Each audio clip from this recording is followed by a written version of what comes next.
Merci Madame la Présidente, chers collègues. Quelques mots qui ne parviendront sans doute pas à couvrir le champ de tous les enjeux qui s'attachent au thème de ce rapport. Mais tout de même quelques idées clés qui tournent autour de trois notions qui peuvent avoir tendance à s'effacer assez vite de nos jours: le pragmatisme, le bon sens et la clairvoyance. Pourquoi ces trois notions-là? Parce que ce dossier de mise en place de la ZFE est typiquement un dossier qui est menace de disparition soudaine. Cela vaut aussi pour les sujets de type ZAN ou bien d'autres.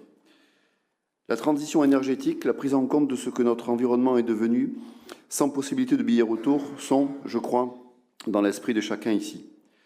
Si certains n'avaient pas en leur temps le monopole du cœur, je pense que personne aujourd'hui n'a le monopole de l'environnement et des angoisses qu'il génère pour nous et surtout pour les générations futures.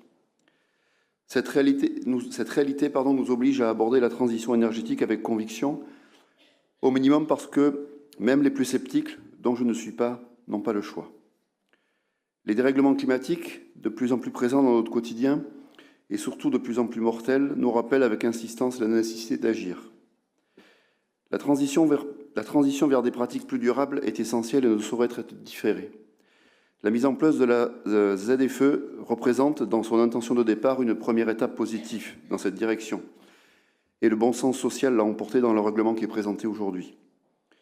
Néanmoins, il est crucial que nous procédions de manière graduelle et pragmatique, donc.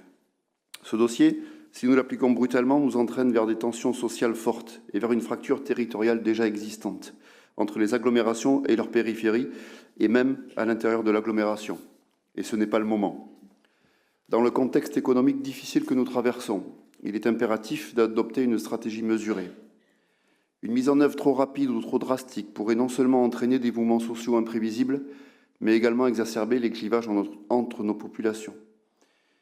Et là, je fais un petit pas de côté, en réitirant un propos que je tiens désormais pratiquement à chacune de nos séances.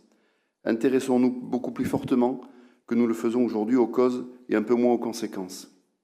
Je pense très sincèrement que nous n'aurions pas besoin d'usines à gaz de type ZFE si nous nous attaquions franchement à l'aménagement économique de notre agglomération.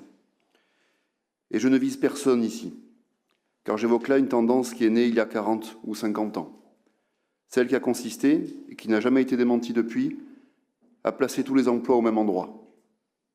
J'ai le souvenir, il y a 3 ou 4 ans, d'une carte présentée par les services métropolitains qui montrait, à l'aide de codes couleurs, l'intensité de la création de logements au cours de ces 10 dernières années sur notre agglomération. Je vous laisse imaginer la couleur qui surplombait la commune de Villeneuve-d'Ornon. Patrick Pujol, mon prédécesseur, avait alors demandé qu'une carte de même type soit réalisée et placée comme un calque au-dessus de celle que je viens d'évoquer. Cette seconde carte montrant l'intensité de l'implantation d'entreprises sur la même période et sur la même zone. Bien entendu, nous n'avons jamais eu cette carte. Mais on peut tous imaginer, intuitivement, ce qu'aurait été la répartition des couleurs, totalement inverse à celle de la première carte, évidemment. Elle est bien là la cause. Nous obligeons depuis des dizaines d'années, des dizaines de milliers de personnes, chaque jour, à prendre leur voiture pour aller travailler. C'est notre faute. Voilà tout. Des entreprises s'installent. Nous créons de nouvelles routes parce que les précédentes sont trop petites. Et le cercle est sans fin. Je ne reviendrai pas sur le dossier du développement du site d'Ourcade, mais il est si emblématique de ce que je viens de dire. Presque 1000 emplois nous tendent les bras sur cette zone et tendent les bras à des gens qui pourraient y travailler tout en vivant à quelques centaines de mètres de là.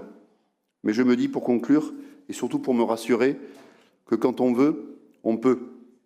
Et l'exemple des millions d'euros que nous allons dépenser à recréer une passerelle vélo au niveau du pont Mitterrand, 6 ans après avoir supprimé la précédente, donne espoir sur les moyens financiers que nous devrions consacrer aux demi-échangeurs d'Ourcade qui permettraient la création de 1000 emplois, à l'heure où on en prend, hélas, que le chômage vient encore d'augmenter.